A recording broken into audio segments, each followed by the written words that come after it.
สบายดีทุกคนวันนี้สิพามากินเกี๊ยวหมูหรือเปล่า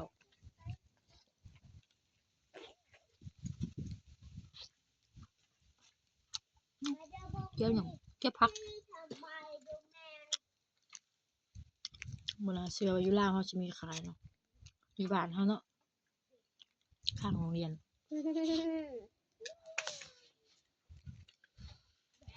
แบบ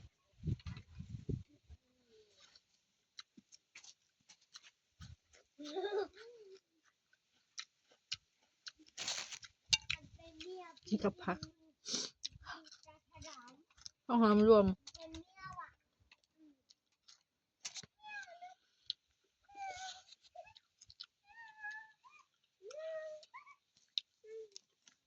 กินข้าวยิ้มแล้วเราก็กินเกี๊ยวต้ม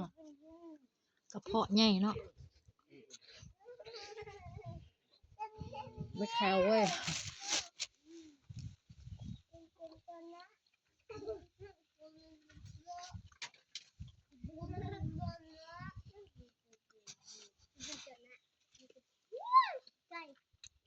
กินไหม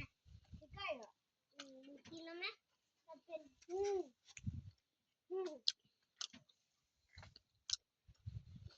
ฮะจำมากินไหม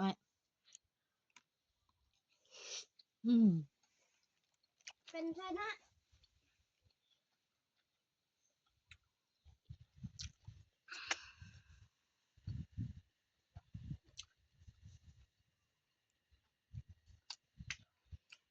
แล้วกินมา